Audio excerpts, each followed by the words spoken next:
The program you're about to see is a deep background examination of George Bush, his underlying assumptions, his political pedigree, the philosophical outlook which governs his actions. It is a far different picture than the one you're accustomed to seeing, but it is compiled from publicly available sources. The speaker is Harley Schlanger, Southwest Coordinator for Lyndon LaRouche. Mr. Schlanger was a candidate in the Democratic primary of 1990 for the Senate seat currently held by Phil Gramm and received 250,000 votes, approximately 25%, although he was opposed by the media and Democratic Party bureaucracy. Mr. Schlanger will address the question, who really is George Bush? If you have any questions or would like some complimentary literature on the material being covered, please call the number that will appear on your screen.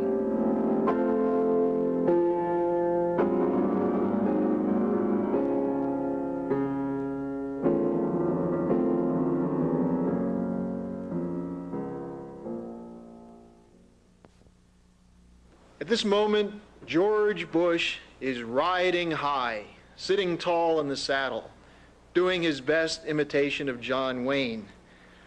The polls are telling him he's very popular, one of the most popular presidents we've ever had. His coalition that was put together, maybe it was put together with bribes, with cheating, with threats, with blackmail, but it held together. And the coalition forces did defeat the army of Saddam Hussein.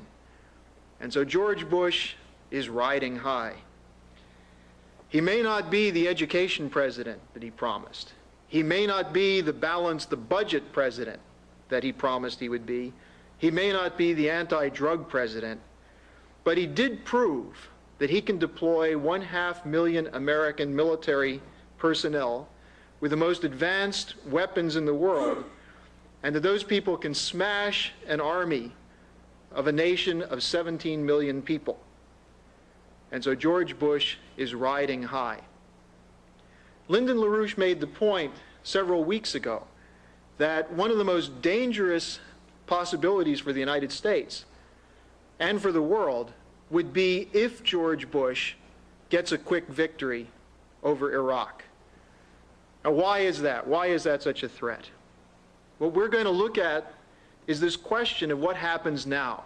What happens now that Bush is high in the saddle with a feeling of euphoria, with the New York Times saying Bush has the aura of invincibility about him.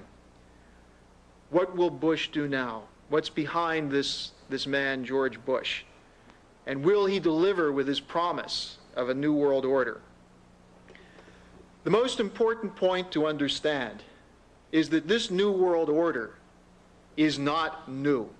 It's not a new idea at all. In fact, it's modeled precisely on the empire established under Rome and rebuilt by the British with their naval power in the 17th and 18th century. And that today, Bush, using his vaunted air power, is intending to replicate with his sidekicks, in fact, with his bosses, the British, this Roman Empire reincarnated as the British Empire, reincarnated today as a new Anglo-American empire. And from the start, let there be no mistake, this was not a concoction of George Bush, but step by step, he was led by Maggie Thatcher and by one of the key British elements who's been undermining the morality of this country for years, and that is Henry A. Kissinger. And that is the real story behind this so-called New World Empire. It's a repeat of classic colonial policy.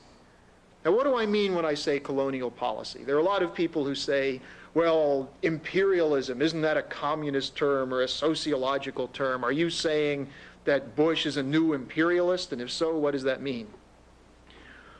Well, the essence of colonial policy is the idea that a nation with a strong military is able to impose its will on all other nations. And that will in particular is an economic will That is, that the colonial power, Rome at the beginning of our modern era, Britain in the 17th, 18th, and 19th century, that colonial power demands loot from the colonies, in particular, cheap raw materials. Today it's oil. In the past it's been other commodities. But secondly, cheap labor. That is, that if you look at the essence of the American economy today, what do you see?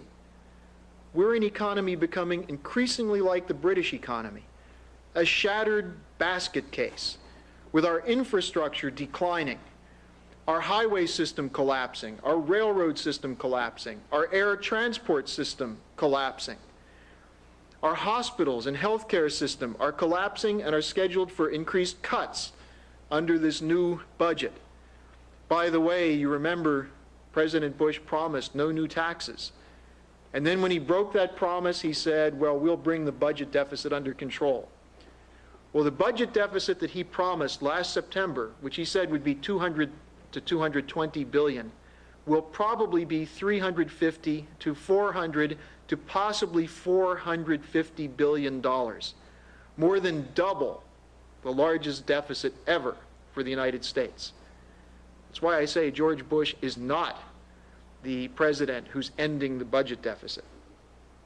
But this idea of trying to get cheap labor and cheap raw materials to prop up a collapsing economic infrastructure in this country and a collapsing banking system is at the heart of the need for Bush to establish a successful colonial policy.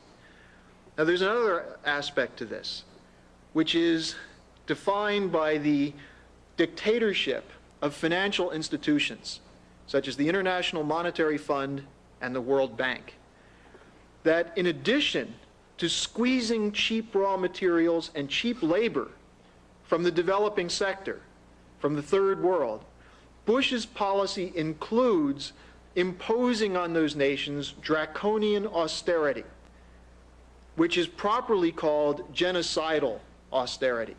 Because in order to pay the debt, the nations of the third world are forced to take food from the mouths of their children.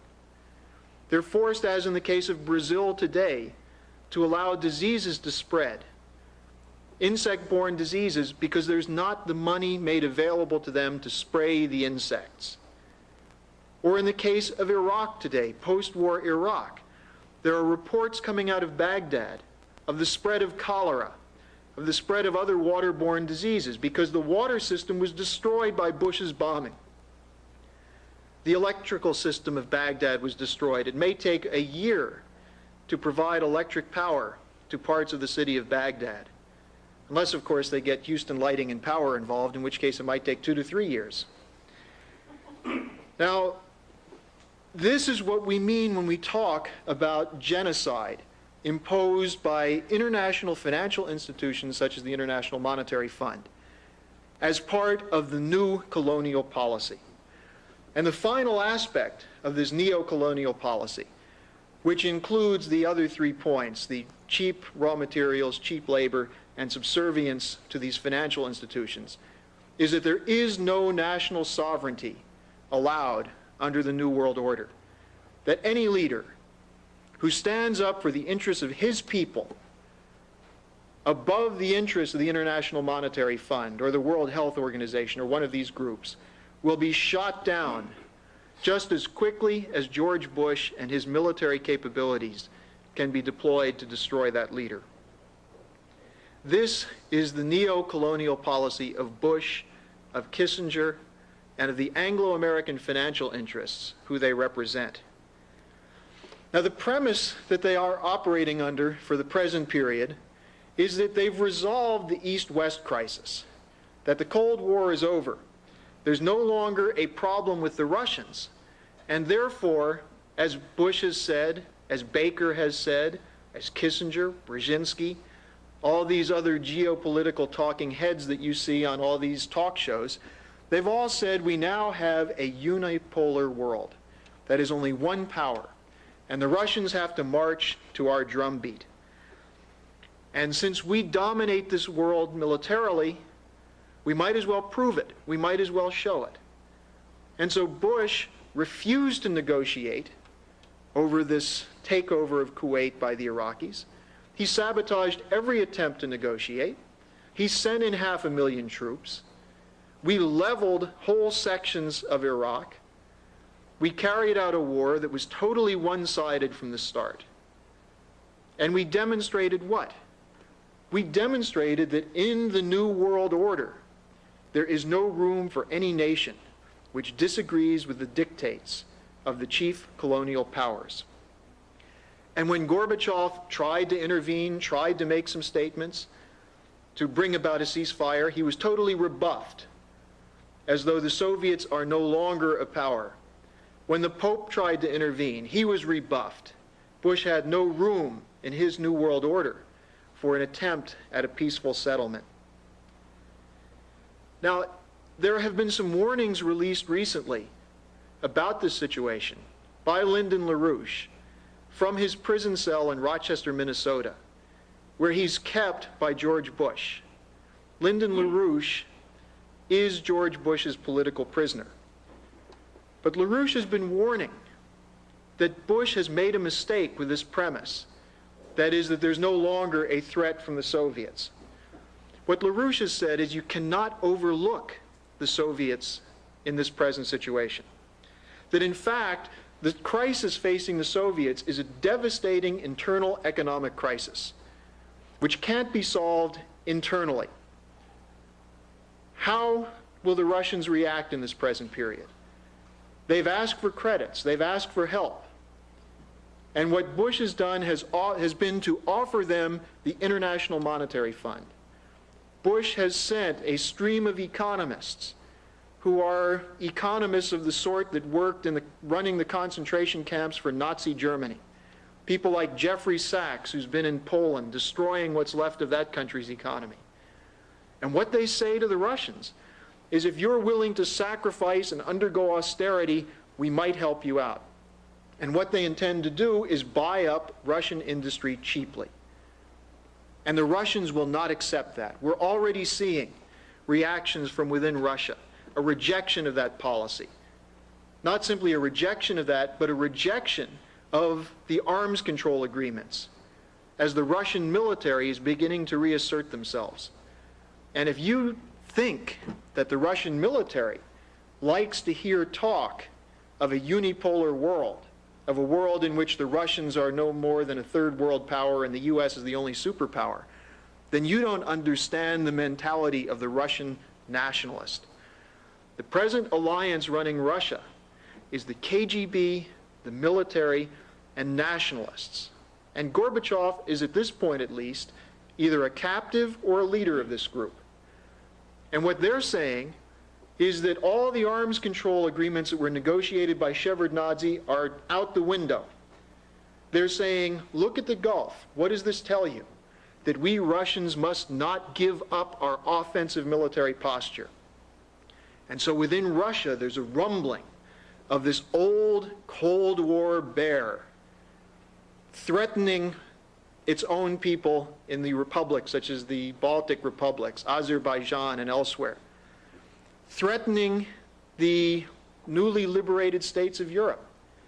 There are still 50,000 Russian troops in Poland, and they're not leaving. There are over 350,000 troops in eastern Germany, and they're not leaving. And so LaRouche said that because of this economic crisis, and because of Bush's newfound macho, that Bush thinks he's put the wimp image to rest over the corpses in Iraq, that because of that, the Russians are getting more desperate and more angry.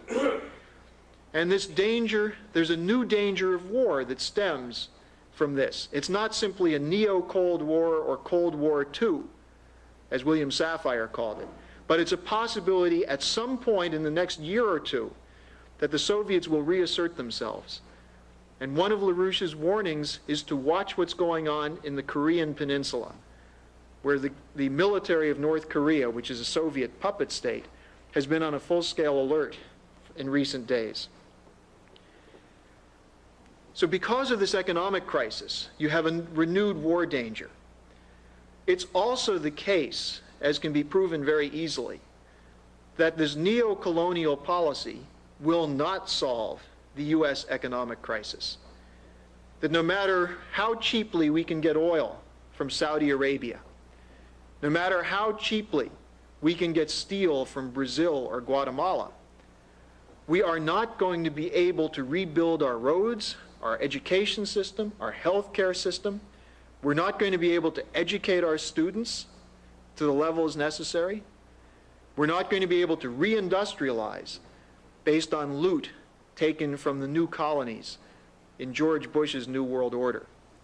So the economic crisis in the West, if we continue with Bush's policies, these rabid free trade, as he calls them, free trade policies, which are the old policies of the British Empire in the 18th century, of Adam Smith, promoted today by that snake oil salesman, Phil Gramm, the senator from Texas, that these policies will not solve the economic crisis here, and so we will be impelled toward more wars over raw materials in the future in George Bush's New World Order. This is what Lyndon LaRouche has warned from his prison cell, where he's being kept by George Bush. And yet Bush and his admirers are paying no attention to this. They're praising themselves. General Schwarzkopf practically broke his arm patting himself on the back yesterday for the brilliant job he did.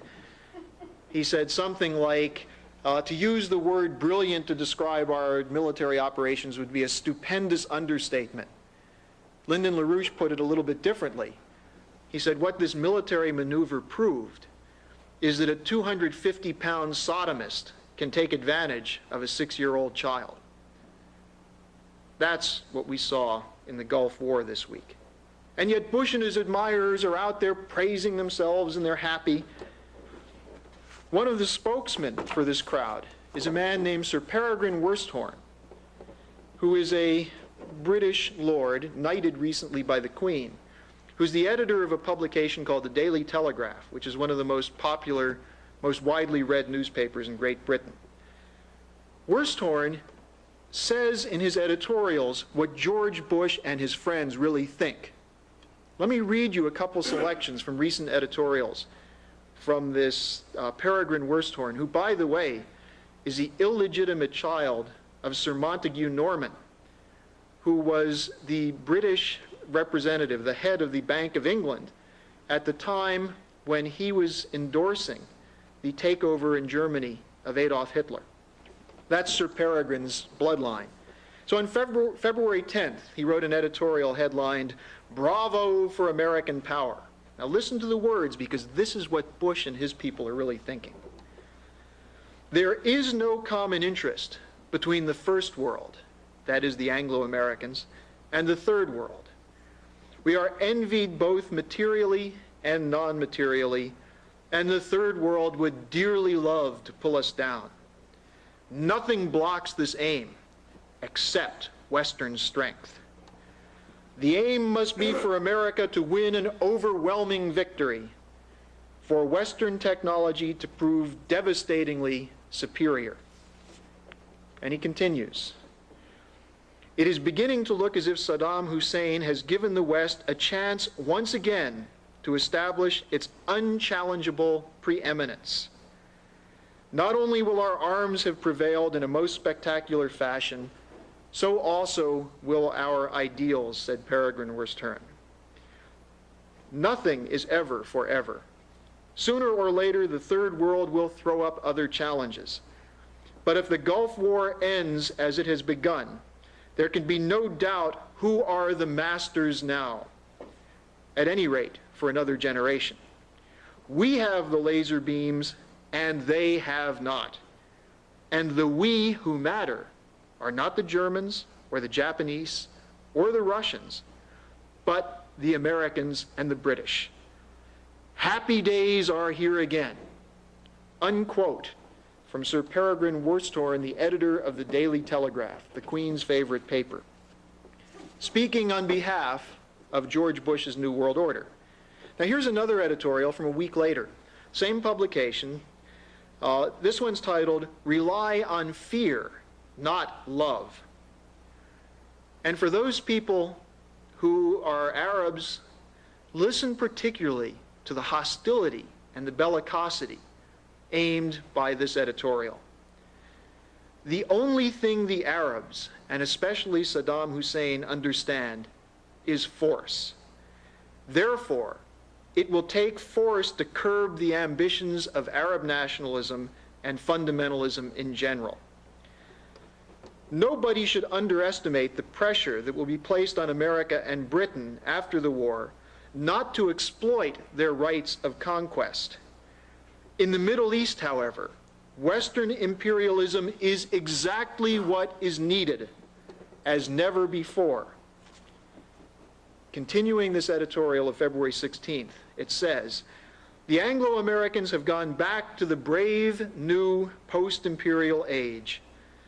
The Gulf's oil reserves remain one of the world's great strategic prizes. Someone is going to lay hands upon them before the century is out. The Soviet Union, Germany, Japan, or a new Saddam Hussein. Why, now that we are in position to do so, should the US and Britain not reassert the strategic control over them that we once possessed? If this involves the occupation of Baghdad and the dismemberment of that country, we should not shrink from the task. We would have the right to do so, as we had the right 70 years ago to dismember the Ottoman Empire, the right of conquest. Might makes right. That is the editorial of the Sunday Telegraph, expressing the point of view of the British oligarchy and the American establishment figures who have allied themselves with them in this new world order. That is the point of view of George Bush. And that's why it is absolutely accurate to say that this new world order is a repeat of the old British colonial order. Now, to see George Bush arm in arm with these kind of raving British colonialists is the kind of thing that would have George Washington spinning in his grave. In this sense, it's completely accurate to say that George Bush has taken on the role of George III, who was the enemy of the American Revolution. That is George III, who fought to keep the American colonies under British control. And in this sense, Lyndon LaRouche, who's been jailed by Bush, is playing the role of George Washington, trying to reassert the principles of the American Revolution. Don't forget that the American Revolution was a momentous, wonderful event in which a small band of colonists, of colonial subjects, rose up and demanded the right to have sovereignty over their own resources, their taxes, their products, their wealth. That is, their nation. They demanded the right to be a sovereign nation against British colonialism. George Washington, Alexander Hamilton, Benjamin Franklin, thousands of others whose names are inscribed in the history of this country, stood up and fought against precisely the British colonial approach that George Bush has embraced today. Well, how is it then that a nation which was founded in an anti-colonial struggle would today become the enforcer of this colonialism? How is it that we Americans, we American patriots, we American nationalists, who should have as our ideal the founding fathers of the American system, are instead cheering a president who's taken on all the attributes of the pathetic British monarch George III, who we fought against to establish this country? How could that have happened? And how could we Americans be so foolish as to spend our time in front of television waving American flags, praising this man who's spitting on our national legacy? Well, I'm going to say something that's very controversial. It's going to get me in trouble with certain people. But I think they need to think about this. And that is, George Bush is not an American patriot. George Bush is the exact opposite of an American patriot. He is a Harrimanite. Now, a lot of you are probably wondering, what in the world is a Harrimanite? Obviously, I assume that you'll figure out that it's someone who's not a patriot.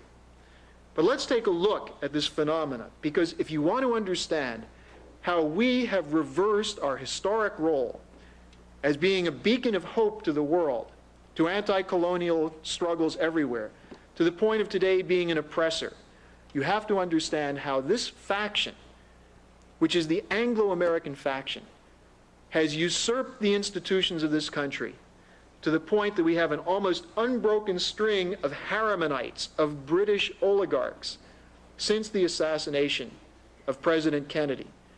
And in fact, even before that, going back to the period of the end of World War II. And in fact, it goes back before that. Let's start by looking at one of Bush's role models, Teddy Roosevelt. Now, Teddy Roosevelt was not really this great heroic figure on the white horse who was going out in the battle, leading the country, saving the forests, and doing all these things that you've been told. He was really, at heart, a pro-British racist. His model for the United States was to have the Americans assume the mantle that the British were losing. Because after all, Great Britain was becoming a second-rate power in 1900, at the time in which Roosevelt rose to be the president of the United States. And by the way, he became president when a real nationalist, a real patriot, William McKinley, was assassinated. Roosevelt's model was to extend the American sphere of influence, to grab whatever we wanted in Latin America. And he saw as his goal the triumph of the white race. Let me read a quote from Teddy Roosevelt, the hero, one of the heroes of George Bush. He said, this is a quote, "All the great masterful races have been fighting races. And the minute that a race loses the hard fighting virtues, then no matter what else it may retain, no matter how skilled in commerce or finance, in science or art, it has lost its proud right to stand as the equal of the best." When he's talking about the fighting race, he's talking about white Anglo-Saxons. He was a leader in the fight to restrict immigration to this country. Most Americans understand that one of the things that made this country great was the idea of the melting pot, that people from any country in the world who were oppressed, who lacked economic opportunity, could come to this country. Well, here's what Teddy Roosevelt thought about that. He wanted strict immigration quotas, especially against the Chinese. And what he said in reference to Chinese immigration is that democracy, with the clear instinct of race selfishness, saw the race foe and kept out the dangerous alien.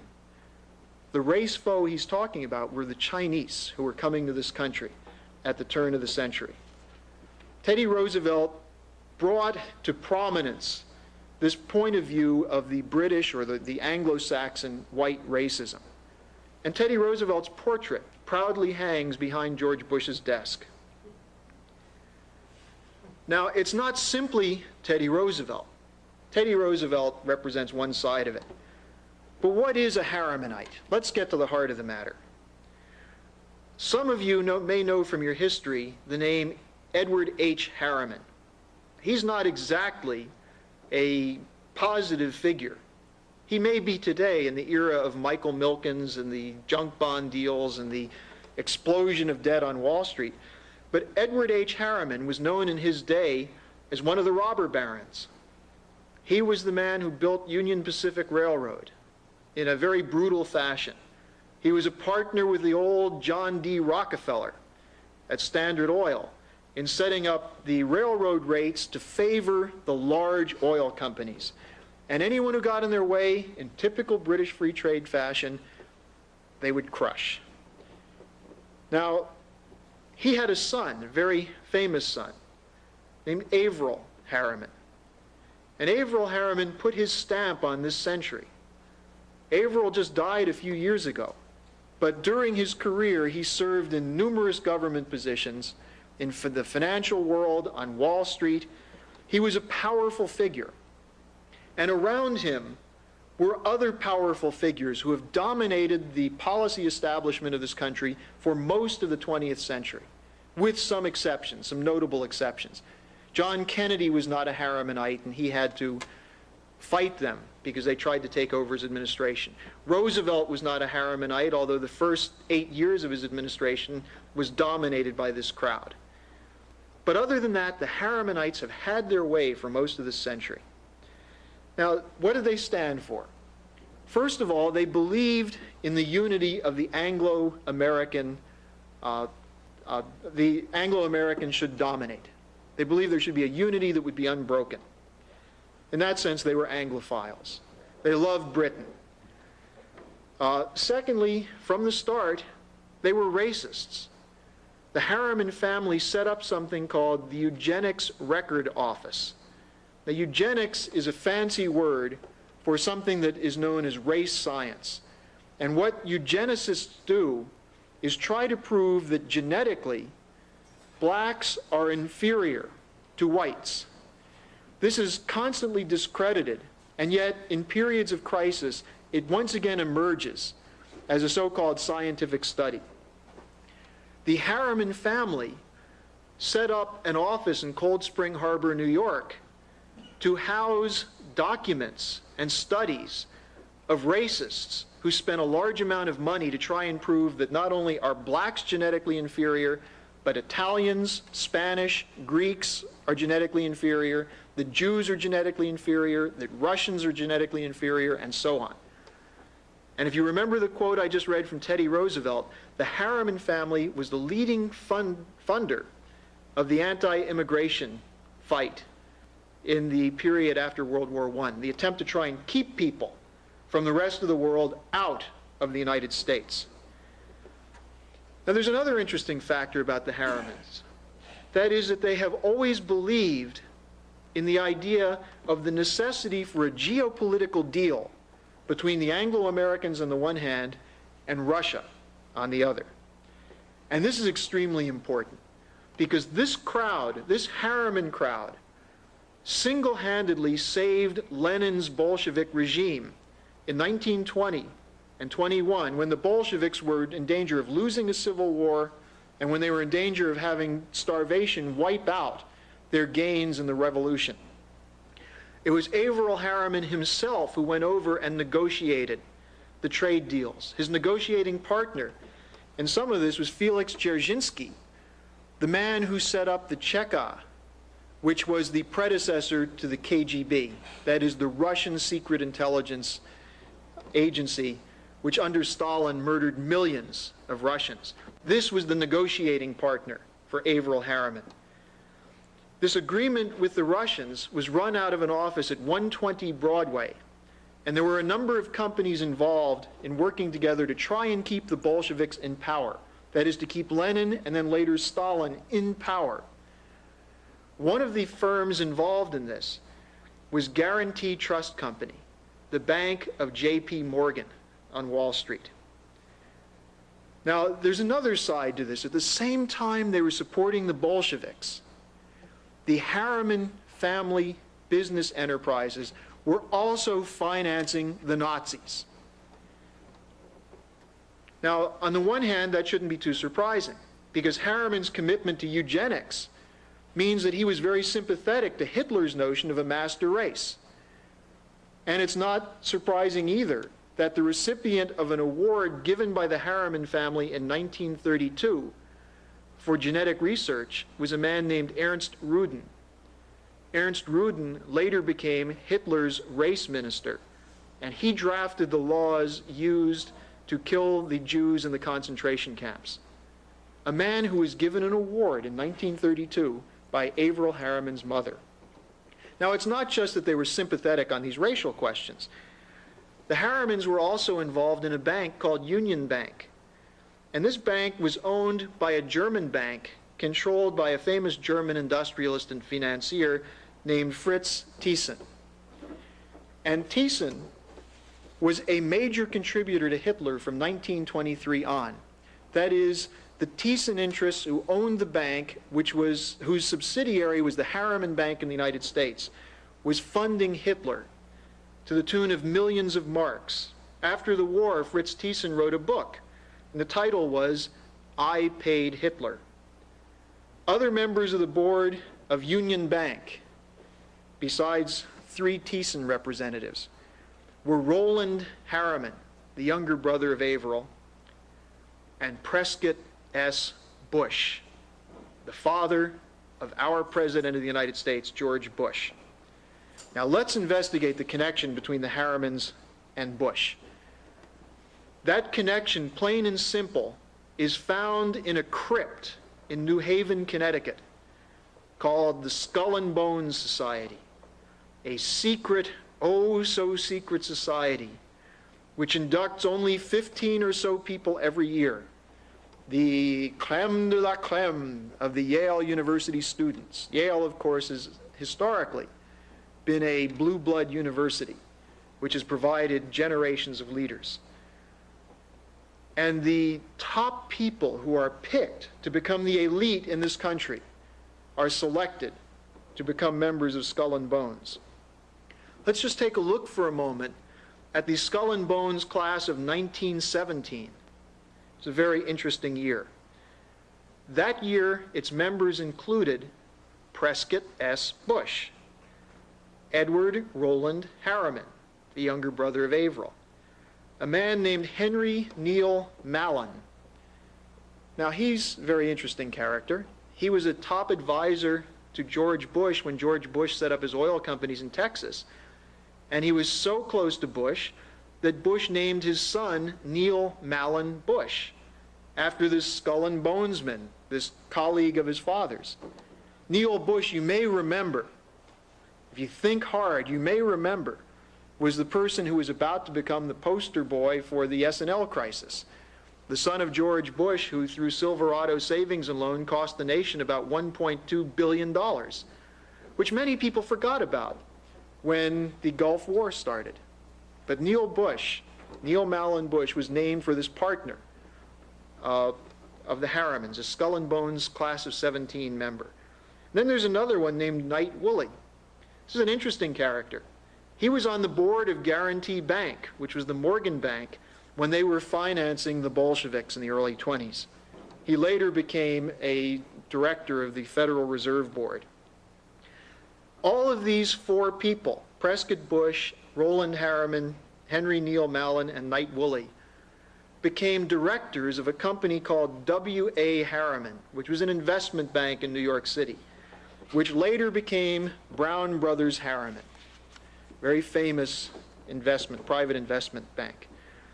It was through these networks that the Harriman crowd, with Averill, the senior partner, Roland, Prescott Bush, and others, controlling finance in this country through Guarantee Bank, which later became Morgan Guarantee, controlling an aspect of national policy through the Federal Reserve and so on. They also controlled raw materials through various relations through cartels. And their policy was to build up a global financial and political empire. Now, I'll just run through a couple examples of what these people did to give you a sense of how they did put their stamp on the 20th century. Before World War II, first of all, they were the ones who helped protect the Bolsheviks when the Bolsheviks were in trouble. They helped finance the Nazis. In the late 30s, these were the people who were the spokesmen for funding Stalin, even while Stalin entered in a treaty agreement with Adolf Hitler. These are the people who backed the Lend-Lease agreements that enabled the Russians to fight in World War II. Toward the end of the war, these were the people who negotiated the Yalta agreements. In fact, Averill Harriman was with Roosevelt, who by the time Roosevelt got to Yalta in 1945, Roosevelt was very weak, very sick. And Harriman was the one who was cutting the deal with Churchill and Stalin. You remember the Yalta deal. That's the one that gave Eastern Europe to the Russians. That was the way that the Harriman crowd figured that they could maintain this global alliance, by making that kind of concession. And in return, they wanted to be able to get into Russia financially and into Russia to take over some of the raw materials. Now, after the war, these people had brought in a few others and became a larger group, which was basically recently called in a book, the Wise Men. These are the people who dominated post-war U.S. policy. One of them is named Dean Acheson, another Yale graduate, but Acheson wasn't good enough to get into Skull and Bones. But he was an architect of Harry Truman's foreign policy. He's known today for one event in particular, which is that it was Dean Acheson who convinced Truman that the United States should stop backing Chiang Kai-shek and instead let Mao and the communists come to power in China. That is the Harriman crowd. Dean Acheson, working with General Marshall and a few others, were convinced that Chiang Kai-shek was too much of a nationalist, that he would not give over his raw material rights to Morgan Bank, to Chase Manhattan Bank, and others. And as a result, they made the recommendation that we cut off arms supplies to Chiang Kai-shek. We cut off credit to Chiang Kai-shek. And that enabled Mao and his bunch of murderers to march into power in China in October 1949. So already we have them backing the Bolsheviks, backing Hitler, and backing Mao. Now there's another one of these wise men who was actually Yale class of 1918, who was a Skull and Bonesman in 1918, named Robert Lovett.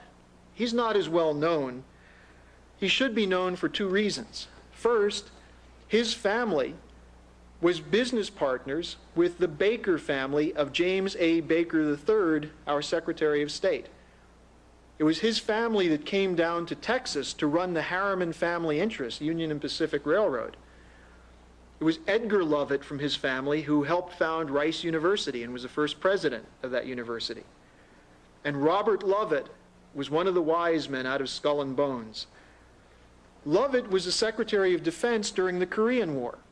And it was Lovett and Acheson who convinced Harry Truman to fire General Douglas MacArthur at the point at which MacArthur said, if we want to win the Korean War, we have to go after China. We have to cross the Yalu River. And Lovett and Acheson, in the tradition of the Bonesmen and the Harrimanites, instead sided with Mao and had MacArthur fired, and as a result we had a stalemate in Korea. Now, during much of that time, Averell Harriman was the ambassador to Russia. Now, shortly after that, Prescott Bush, who never was quite as prominent, never quite as powerful, Prescott became the senator from Connecticut. This crowd continued to shape policy. It was this group that claimed that we should have détente with Khrushchev when he came to power and when he denounced Stalinism, that Khrushchev is a reformer, that he's someone we can work with. In fact, the nuclear test ban treaty of the Kennedy years was negotiated by Averell Harriman. And this nuclear test ban treaty was an attack on the development of nuclear weapons. And had we fully abided by it, the Russians would have outstripped us because they would have cheated, while we would have completely shut down advances in nuclear technology after 1962. That was negotiated by Averell Harriman. Now they brought in another junior partner shortly after that, a man named Henry A. Kissinger, who is a Harrimanite and who is himself a British agent, as I'll explain in a moment. But Kissinger became one of the most important people in this grouping to carry out the transition from the post-war period in the 50s of the Harriman crowd to the Bush administration today. Kissinger was the person who replaced Averell Harriman as the negotiator in Vietnam, the American peace negotiator who extended the war for 5 years while he claimed that he and Nixon had a secret plan for peace, during which time thousands of Americans were killed and many tens of thousands, possibly hundreds of thousands, were wounded or injured or impaired for life.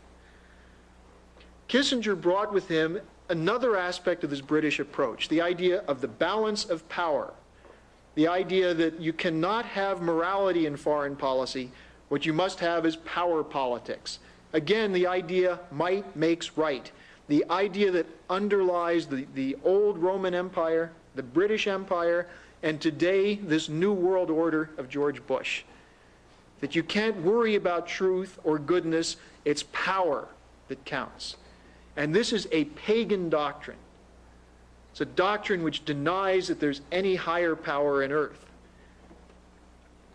Now, Kissinger, during his period of time, was responsible for a number of things. Remember, he was the person who negotiated originally the SALT agreement and the test bans, or the arms control agreements, rather, with Brezhnev. He was also the man who opened ties with Mao during the Nixon administration. Another central aspect of Kissinger's policy was no development for the Third World, that Third World countries must kneel to the International Monetary Fund. Kissinger's belief, which he stated, was that nothing important ever happened in the South, that is the Southern Hemisphere, and he attempted to make sure that it never did. In 1982, Kissinger gave a speech at Chatham House, which is the headquarters of British intelligence, and he admitted to being a British agent. He said he worked from British Foreign Office papers the whole time he was Secretary of State. He said, and I quote from Kissinger's speech, "I kept the British Foreign Office better informed than I did the American State Department." That's what Kissinger said personally about his treachery. It shouldn't be surprising to find that Kissinger was a vehement opponent of the world outlook of Lyndon LaRouche, who is attempting to put forward an idea for reorganization of the monetary system, for global development in the tradition of the American system. All the while, Kissinger instead was attempting to crush the developing sector and attempting to cut a deal with Moscow in the tradition of the Haremanites. It was Kissinger, later working through Bush, who backed Gorbachev and who said Gorbachev is the great reformer, he's the great hope for the future. It was Kissinger who sent his associates, Scowcroft and Eagleburger, to China to propitiate the butchers of Tiananmen Square, Deng Xiaoping. In the same way Acheson backed Mao, Kissinger backed Mao, and then his crowd backed Deng Xiaoping and their killers. It was the Kissinger crowd who ran the Iran-Contra affair through Kissinger's former deputy, Robert McFarlane. It was Kissinger who said, "God may not forgive me for this, but I like Hafez al-Assad." And it was Kissinger who said the U.S. should have an alliance with Syria. And it was Kissinger's fat sidekick, Lawrence Eagleburger, the #2 man at the State Department, who went to Syria to cut the deal which brought Syria in on this coalition. And it's Kissinger who still dominates the Bush administration, along with George himself, through his other sidekick, Brent Scowcroft, Eagleburger, and others. And it's this crowd that's drafting the New World Order, and Bush is functioning as in his role as continuing the Haramanite approach, this time with the belief that because the Russians can no longer carry out opposition, that now the Anglo-American world order can be imposed. And Kissinger had some comments on this the other day, on the question of the balance of power. And it's worth listening to these words to see why it is that they fear LaRouche and why it is they fear the idea of morality in politics. Kissinger said that the deepest challenge to America, this was in an editorial on February 23rd in the Houston Chronicle, the deepest challenge to America will be philosophical, how to define order in the New World Order. History so far has shown us only two roads to international stability: domination or equilibrium. We have neither the resources for domination, nor is such a course compatible with our values. So we are brought back to a concept maligned in much of America's intellectual history, the balance of power, Kissinger's personal favorite view, which he borrowed or stole from the British. He said, and I continue, "There is no escaping the irony that our triumph in the Cold War has projected us into a world where we must operate by maxims that historically have made Americans uncomfortable. To many Americans, the most objectionable feature of the balance of power is its apparent moral neutrality. Well, he's lying there. What he should have said is that it's based on an absence of morals. And he goes on to say that the United States must be the guarantor of a balance of power. And he explains what he means. He means a world in which Syria, Iran, and Iraq are pitted against each other in the Middle East, with none of them strong enough to shape the political geometry, but being just strong enough to fight each other. In Asia, he says we must have Russia, China, and Japan pitted against each other. And of course, Kissinger has special hatred for Germany. And it's his hope that the Anglo-American financial power, through the City of London, can prevent Germany from industrializing Eastern Europe, which is the proposal that was drafted by Lyndon LaRouche long before the Berlin Wall fell. And this is the outlook of Bush today, this balance of power. This is the outlook of the New World Order. It is a new British Empire. Bush thinks it's an improved version. But it's also a new Roman Empire. It's a monstrosity based on loot, based on murder, as were the Roman and British empires. It's based on a pagan rejection of morality, and instead the substitution of the idea that might makes right. This is a philosophy that was abhorrent to our founding fathers.